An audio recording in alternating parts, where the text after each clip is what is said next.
What's up, everybody? It's me, E-Man from E-Man's Movie Reviews, and today we are going to review Deadpool and Wolverine. So let's get right into a quick intro. Deadpool is confronted by the TVA to go on a special mission, but he needs Wolverine's help as they team up to defeat a common enemy. Okay, let's jump right into the good. The good. So I think right off the bat, you're going to notice that the chemistry between Ryan Reynolds and Hugh Jackman is just off the charts. I mean, these guys work perfectly together. It was absolutely great to see them on screen finally after all these promised long, teases and trailers and all that. I thought that both of the actors gave really solid performances. And especially with these characters that we just know so well, right? I appreciated that Jackman maintained his character's gruff and mean, stern composure and allowed Ryan Reynolds' Deadpool to kind of cook, let him just be the comic relief that we all kind of expect from Deadpool. There was also an emotional element to this story that I really liked. I think both actors were able to really dial in on the more dramatic moments in the story. I really felt bad, for example, when we learn about Wolverine's his tragic past. I think you start to feel the pain that he was going through the more you learn about his backstory. And then there's even a certain scene where Wolverine, he really verbally digs into Deadpool. And I'm sitting here like, so like basically these actors' performances, they really elevated the characters and the story overall, thanks to their good acting performances. Next to that is definitely going to be the action. I mean, if you've watched any Deadpool movie, you already know they are not going to shy away from being crazy, violent, and bloody. And the action does not let up in this. I think even from the opening scene, the tone is set for just how crazy and just chaotic the violence is going to get, and gruesome, I should say. The fight scenes are probably the best in the MCU right now, thanks to, I think, some really good fight choreography, maybe next to Shang-Chi. Shang-Chi might be a little bit better, but, it's very close, right? The opening fight in the film was really good. I really enjoyed the song selection that they added for that. And then there's a car fight scene, and you'll know it when you see it. Those to me were probably one of my favorite moments where the fights were looking very good. Actually, no, I take that back. There was another one that was really, really solid, and that was because of the great cinematography in this film. Director Shawn Levy, I thought, did a really good job in capturing very memorable looking scenes.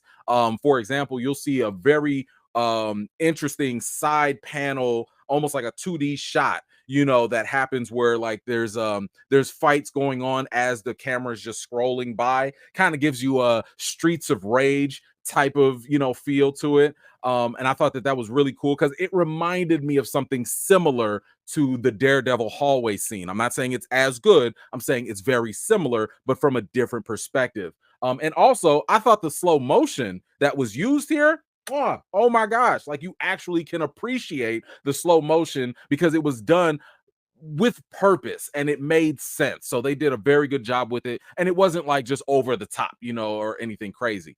The next best thing I think was obviously the cameos. We all were expecting great cameos from Deadpool and Wolverine, and it absolutely delivered on that note. The guest appearances were fun and satisfying every single time they came on screen. I think the cameos accomplished the difficult task of appeasing fan service, but at the same time, it did not compromise the story. So, in other words, you got some really cool, fun cameos, but they weren't just thrown in there just for the sake of being thrown in there. They actually had a place in the story to make it all work. I think it's important to note that the cameos will land probably 10 times harder for you, and they will be so much more effective for you the less you know about them. I know we got trailers showing off too much. We got the internet rumor leakers talking too much. But man, if you can come into this movie cold, if you can come in and experience these cameos as true, real surprises, I personally believe you will just have a better time with this movie. Without going obviously into spoiler territory, my favorite cameos had to be the deep cut characters from the comics and the more comic accurate portrayals of some characters. Those were definitely some of the best parts. And to be honest with you, and I know I said this before, but there was one cameo that I screamed for joy. Like yeah, like I was, yes, I was here for it. So you'll probably, if you follow me, you know who it is. You'll know it when you see it. But I was just super, super excited about that. And last but not least, listen, the comedy is hitting on all fronts with Deadpool and Wolverine. And I think that, you know, thankfully, the humor was right in line with all the previous Deadpool movies, right? Thanks to Deadpool being able to break the fourth wall, you're going to get those off the cuff jokes about real life situations and just other things that were really funny too going on in the film. The most entertaining jokes were probably the ones where Deadpool is making fun of Marvel itself. And I think that that self-awareness to the multiverse saga, phase 4, and all these things that have not been working for Marvel, poking fun at that felt so refreshing. And I love the fact that it was at Marvel's expense. So I thought that those were really cool.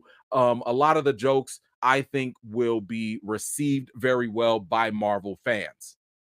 But now's the time we got to get to the bad. The bad. So one of the bad things I will talk about is probably the writing for just some of the characters. First up will be Cassandra Nova. She's like the big bad in this movie or whatever. And I didn't really like how they wrote her. I mean, she was kind of one-dimensional. And I mean, listen, despite being a pretty terrifying villain, her character, I think, probably could have benefited from more backstory. I mean, we don't really know that much about her. Of course, you're going to get to know what you need to know, but I didn't think it was enough for me to be like, oh man, like I really want to see more of her, or oh man, this is about to get nuts. Like I just didn't feel it, you know. And she felt more like a shoehorned in villain that had little to no real connection to Deadpool at all. So, you know, for me, Cassandra was fine, but she just didn't feel like she had a real impact, you know, for me as a villain in this movie. In other words, you usually can tell when a villain is really good when that villain pushes the main character. I think you could have swapped her with anybody else and it just would have been the same deal, right? But anyway, the other character I didn't feel that was written very well was Mr. Paradox. He's another just example of like where the writing just didn't serve him well. Like his motivations were not very compelling. I thought that they were very just basic. And sometimes his character felt a little cartoonish. Now Matthew Macfadyen or Macfadyen, his performance to me, I don't think it helped. Especially when he starts to get into more of the comedic moments. I think his best scenes are when he plays the straight man opposite to Deadpool. That's basically when you have a character being serious and then you let some other character be the comic relief. So there were moments where he kind of would like do or say or talk in a certain way that I thought was just trying to be funny. And to me, I was like, nah, it's actually funnier when he's serious about stuff and other funny things happen around him or when people poke fun at him in the movie. So it just kind of, I don't know, it disrupted the chemistry and the flow when one minute he's serious, but the next minute he's kind of weird or something. I don't know. For whatever reason, it just did not work for me. I think some people will still find it funny. But to me, I thought that they just, it wasn't consistent for me. And last but not least, and this isn't a knock against the movie itself, but it is a knock that can affect the movie, in my opinion, and that does go back to the marketing. This is yet again a problem that happens, and I don't think people understand how much it impacts them. There's a character, for example, that was advertised in the movie. No, I'm not going to talk about who it is, but this character was shown in probably one of the final trailers of the movie, and in my opinion, it takes some of the impact away from their appearance.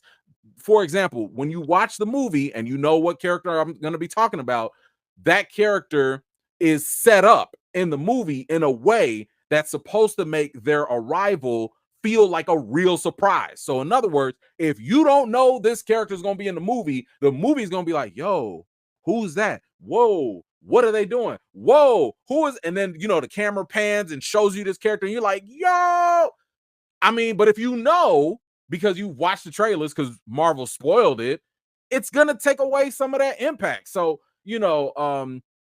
that's one of the things that I think, unfortunately, when you have leakers or news outlets or YouTubers or whoever posting up thumbnails that are showing you these things, it's just one element of a surprise that's taken away from your movie going experience. So, when you watch the movie and you know it, you'll probably be like, oh, okay, they're there. Anyway, so to me, I give that a negative because it was unnecessary to even show stuff like that. But anyway. On to the reason. The reason. Deadpool and Wolverine was a bloody, action-packed cameo fest, all wrapped up in a heartwarming love letter to Marvel fans. All of the fun comic references, Easter eggs, and cameos make this sequel the most Marvelly MCU film since Spider-Man No Way Home. I thought it was a great send-off to the Fox X-Men universe, and more importantly, it's probably the best Deadpool sequel that we have. I cannot express enough how much it felt gratifying to see Marvel actually recognize and acknowledge, even through its characters, that they know that they've fallen short in their recent films, that they know the last phase was not that good at all, right? So Deadpool and Wolverine kind of gives me a spark of hope that the MCU, it's not dying, it's not dead, and I do think that it's fully capable of recapturing the magic that audiences have grown to love in the past decade. Now, this does not mean that every movie that they're going to make is going to be great, but I like the self-awareness that they are going to change, learn from their mistakes, and at least try to do better. So when it comes to the rating for Deadpool and Wolverine, I think I got to give it an 8.5 out of 10. Now listen, Deadpool in the trailer, you've probably seen it. He said, yo, I'm going to be the Marvel Jesus. I'm going to save the MCU.